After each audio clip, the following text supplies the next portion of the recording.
Good afternoon. Welcome everybody who's here in person on a lovely sunny day in Athens. Sorry, I shouldn't really have said that with all the people who are logging in remotely, because it will make them feel terribly jealous. Serves you right for not being here. But anyway, welcome to people who are, sorry, welcome to people who are, oh, this is going to be distracting. I'm getting myself twice. And I know I'm good, but twice is too much. Okay, so it's great to be back in Athens again. It seems to be becoming an annual event, which is lovely, because Athens is a great place to be.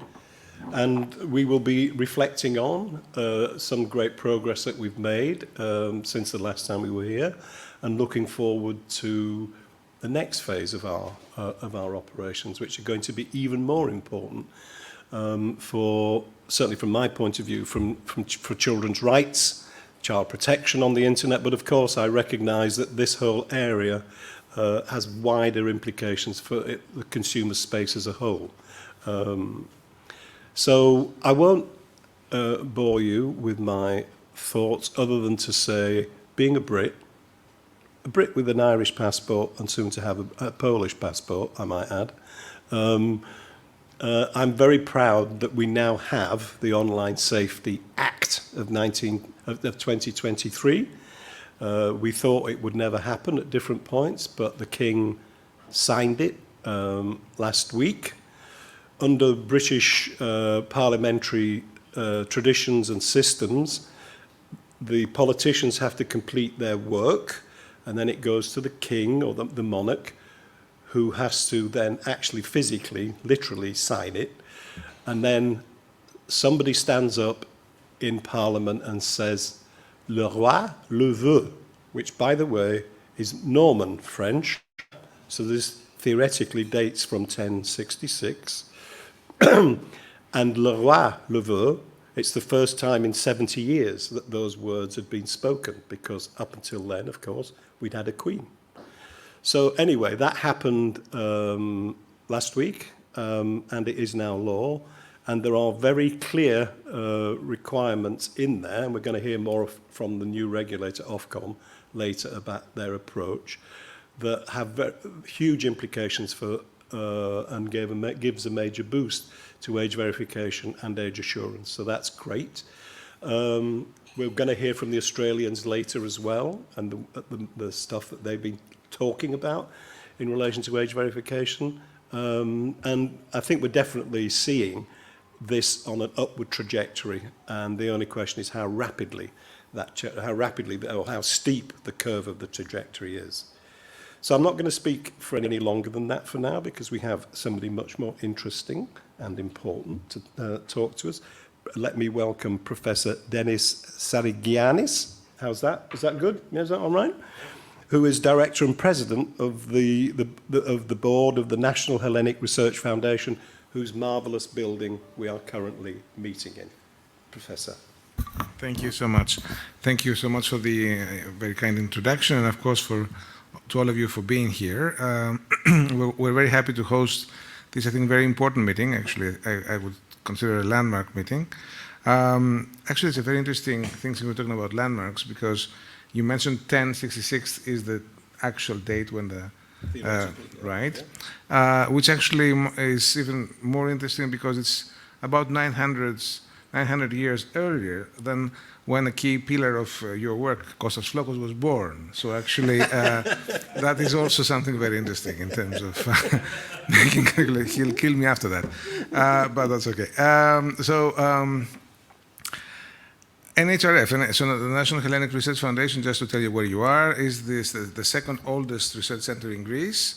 It was founded in 1958 by the king, actually. And so it was originally, of course, a royal institute of research. It's an emblematic building in downtown Athens, built by very renowned Greek architects, with, as you saw, the wonderful pink marble outside, typical of Greece and Attica. And actually, it has, right on the opposite side of the corridor from from where we stand here, the unique scientific library of NHRF, which is actually the science library in Greece.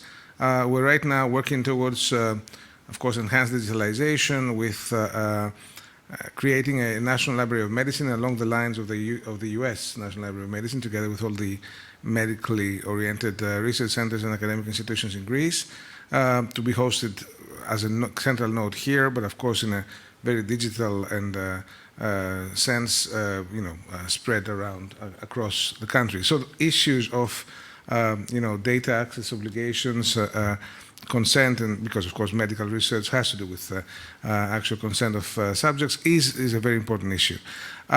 We have 3 institutes.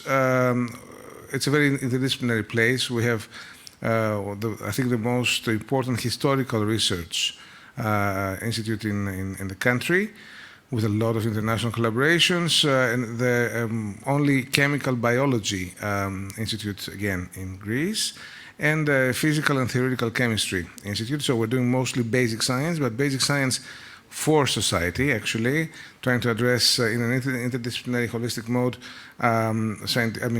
societal challenges.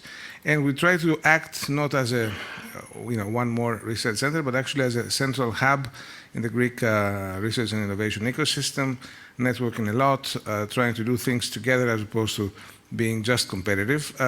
So the idea is to really create consensus in terms of scientific research. And I think this is also fits very nicely the topic of today's discussion. So I think the topic of online children's rights, of course, is a very important one. The question of interoperability in terms of age verification, parental consent, are key aspects of that. In a world where the internet has become an integral part of our life, especially for our children's life. I have 9-year-old twin daughters, and there is a struggle about challenging that, managing that at home. So I'm eager to listen to your advice, actually, as a parent. But also ensuring safety and well-being in the digital space these issues of paramount importance. Of course, the digitalization in the world and also in this country has given access to children to a world of information, learning, entertainment, but it's also exposed them to a number of risks, of course. You all know better than I do.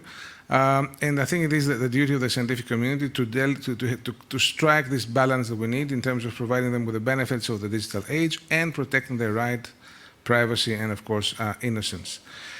I think the concept of interoperable age verification, and I know that my friend Kostas has been working on that for a long time, and I think all of you have, and parental consent mechanisms are pivotal steps towards achieving this balance, because of course they aim to empower parents, guardians, caregivers with the tools to manage and safeguard the children online experience effectively, and of course establish a safer and more controlled online environment for our young ones, ensuring that they can explore the digital world while remaining shielded from inappropriate content and potential threats.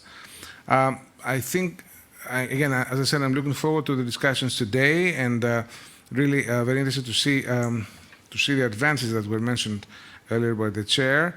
But it is important, again, to try to see the interconnections between different layers of government, technology companies, child advocacy organizations in making these systems become a reality.